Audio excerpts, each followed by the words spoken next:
textbook case of ethnic cleansing.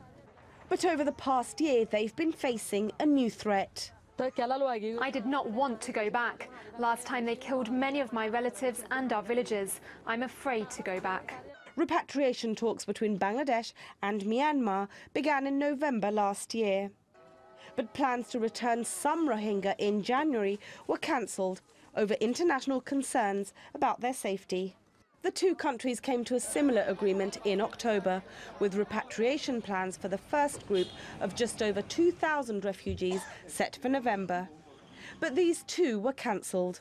The conditions on the ground right now are not conducive for the safe, dignified and voluntary return of refugees.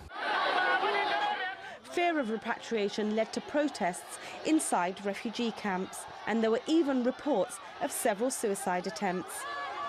The Rohingya escaped a brutal crackdown by Myanmar's military. They say the army, along with some Buddhist civilians, killed families, burned villages and carried out gang rapes.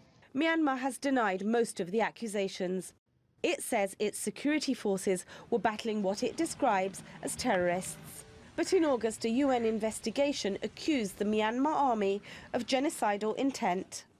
The mission has concluded that criminal investigation and prosecution is warranted, focusing on the top Tatmadaw generals in relation to the three categories of crimes under international law: genocide, crimes against humanity and war crimes. It's a view that's been echoed by a number of international lawyers. We believe there is sufficient basis to bring international criminal proceedings against the perpetrators of this violence.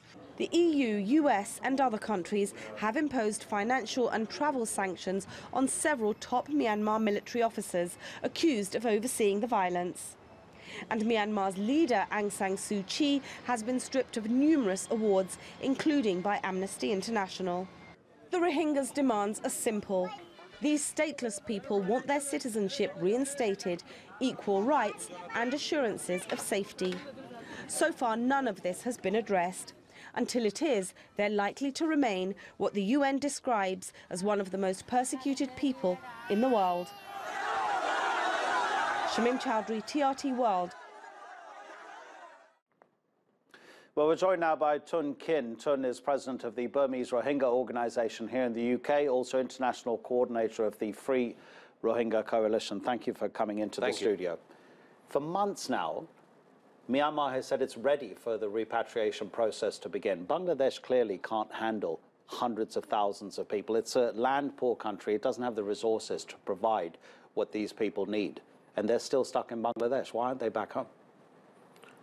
We have to look at why these people been fled from Burma to Bangladesh. Because Burmese military systematically, exterminated and systematically wiped out this community from Burma. This is their policy. We need to understand, we have to look back. This is the policy many decades going on, genocidal policy.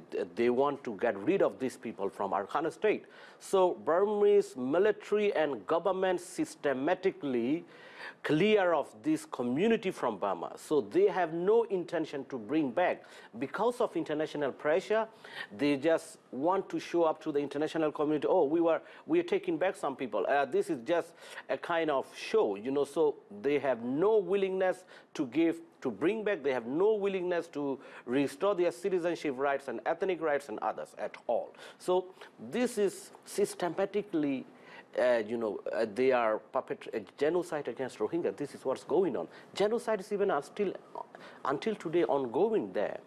Okay, so you're basically saying it looks as if they will never go back home, because you seem to be indicating that that policy to exterminate, commit genocide, to persecute the Rohingya is not going to change. It's just because there's so much world focus at the moment on what Myanmar's military is alleged to have done that this talk is happening.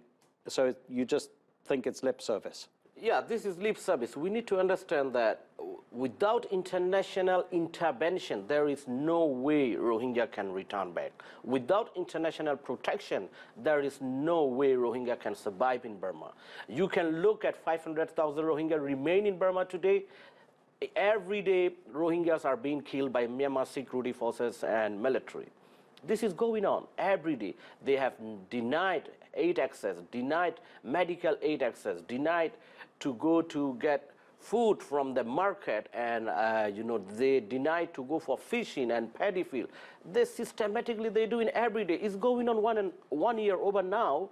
We are surprised. International community totally lack of effective action. They have lack of action, no effective action we have seen so far. So the problem here we need to look at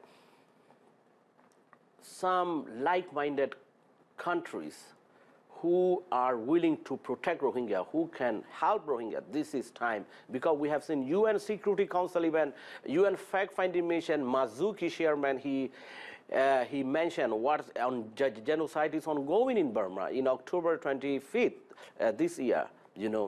No government have taken action. Canadian Parliament have declared genocide. U.S. Congress have declared this is genocide. But governments have taken no action. Trump administration and other Western government, they're not doing anything at all. I totally understand that justice is one of the big issues that needs to be addressed here. But when we look at the humanitarian situation, Tun Khin, you'll have seen these pictures. Let's show them to the viewers. Okay, these are exclusive pictures to the Reuters news agency, just broadcast a week ago. And they show these areas where the Rohingya used to live in Myanmar. These constructions that we're seeing are new constructions being built, homes and other buildings with Buddhists being placed in those residences. That kind of shows Myanmar's dedication towards bringing back the Rohingya, because if they were to come back, well, their homes aren't there anymore. Yes, exactly. That's what I'm talking about. Where these people will go, where they will... of course, Rohingya want to return their homeland. This is our homeland. We've been living early 7th century AD, according to history. We love our country. We love our homeland. We want to go back. But where we will go? We cannot go back to the prison camps. This is what we want to call to international community. We need urgent international protection and restoring full citizenship rights and bringing those military murderer, Me Online and other criminals, bring to International Criminal Court.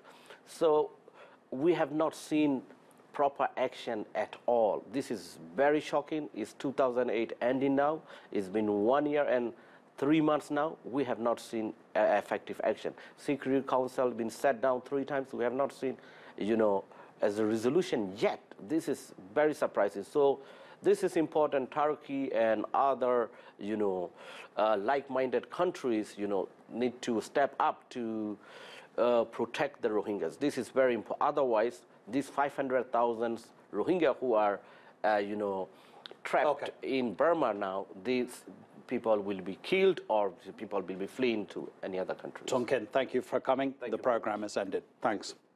Headlines are next. Bye-bye.